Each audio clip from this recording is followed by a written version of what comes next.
Hello all, this is Mrs. Vashishta. As usual, welcome back again.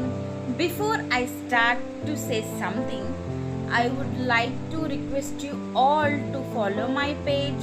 I also have a YouTube page, so please try to subscribe for that, and also don't forget to like, share, subscribe, whatever it is. So today I am going to discuss a very important to all the girls or women, whoever it is. So let me start. So today I saw a woman on the road in a traffic begging his husband to stay. I don't understand why. So people who know your value, people who know you, they will definitely stay with you. I'm telling you, never ever beg a man to stay with you, to love you, for his attention, for his time, everything. అస్సలు ఒక భర్తను కానీ ఏ bye ఫ్రెండ్ని కానీ ఎవరినైనా నాతో ఉండు, నాతో టైం స్పెండ్ చేయి, నన్ను ఇక్కడికి తీసుకెళ్ళండి, నన్ను అక్కడికి తీసుకెళ్ళండి, నాకు ఇది ఇప్పించండి, నాకు అది కొనివ్వండి అని never beg. The right person will definitely నువ్వు అడగక ముందుకే చేస్తాడు. నిన్ను అడిగాక చేసేవాడు వేస్ట్. నువ్వు అడగక ముందుకే నీ అవసరాలని తెలుసుకొని చేసేవాడు is the world's best first class man, I would say. So నువ్వు అడిగినాక చేస్తే ఏం లాభం ఉంటుంది చెప్పండి? So don't try to do that.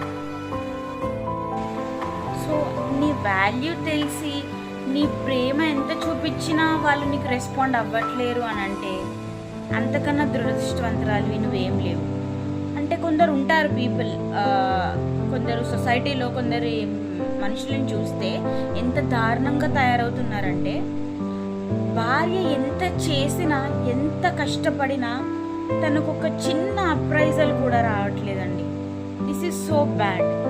తను ఎంతో ఒంటరిగా ఉన్నా ఏం చేసినా పడుంటుందిలే ఇంట్లోనే, తను ఏం చేస్తుంది, తననైతే బాగా చూసుకుంటున్నానా, తనకి తెచ్చి పెడుతున్నానా, కానీ ఎప్పుడైనా పక్కన వచ్చి కూర్చొని ఏడ్చినప్పుడు ఓదార్చడం కానీ, నువ్వు ఈ రోజంతా నీకు ఎలా ఉంది, నువ్వు ఎలా ఫీల్ అవుతున్నావు అని అడగడం కానీ ఈ రోజుల్లో మాత్రం ఏ ఒక్క హస్బెండ్ కూడా అడగడం లేదండి వైఫ్ని. This is so bad. అంటే ఒక వైఫ్కి ఎలాంటి గుర్తింపు ఇవ్వట్లేదు. I don't know what's wrong with all the men, but కొంచెమైనా అర్థం చేసుకోండి ఉమెన్ ఫీలింగ్స్ని. వాళ్ళు వర్కింగ్ ఉమెన్ అయినా హౌస్ వైఫ్ అయినా ఎవరైనా పర్లేదు, పక్కన కూర్చొని 2 మాటలు ప్రేమగా మాట్లాడితే చాలండి. తనకు మీరు ఎన్నో ఇవ్వాల్సిన అవసరం లేదు. తనకు మీరు గోల్డ్, జ్యువెలరీ, హౌస్ అవన్నీ తను అడగదు. జస్ట్ టైం, అటెన్షన్ మాత్రమే అడుగుతుంది.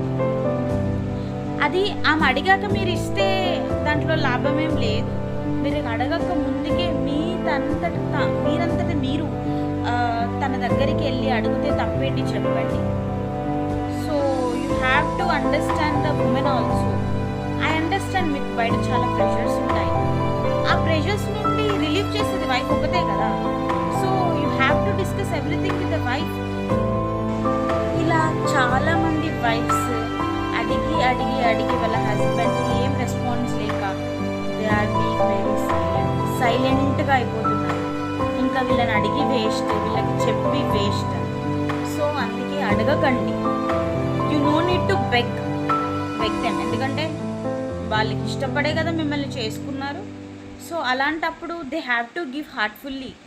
నా భార్యకి నేను టైం ఇవ్వాలి, నా భార్యతో నేను మాట్లాడాలి, తనను ఒంటరిగా ఉంచొద్దు, నేను సపోర్ట్గా ఉన్నానని తనకు తెలిసేలా మీరు చెయ్యాలి.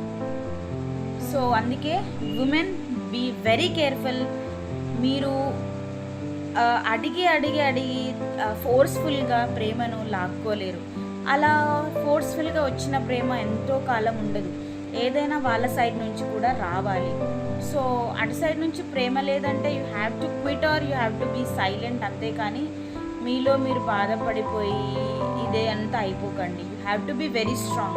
ఉమెన్ అనేవాళ్ళు ఫినాన్షియల్గా కూడా కాదు, ఎమోషనల్లీ కూడా ఇండిపెండెంట్ ఉండాలి. అది ఎవరికి అర్థమవుతుందంటే, నేను చెప్పాను కదా ఒక ఉమెన్ ట్రాఫిక్లో వాళ్ళు అడుగుతుందని, తను అంటే డెఫినెట్లీ ఎమోషనల్లీ ఇండిపెండెంట్ అవుతుందని నేను గాడ్కి ప్రేయర్ చేస్తున్నాను. ఫైనాన్షియల్లీ కాదు, ఫినాన్షియల్లీ కూడా కాదు, ఎమోషనల్లీ కూడా ఉమెన్ ఇండిపెండెంట్గా ఉండాలి. సో అదే మెంటల్ హెల్త్కి వెళ్ళకుండా ఉమెన్ని ప్రొటెక్ట్ చేస్తుంది. సో ఆ ఉమెన్ గురించి ఇలా చూసినప్పుడు చాలా బాధేసిందండి. మీరేమంటారు? Let me know in the comments. Please comment me and support the women. Bye bye.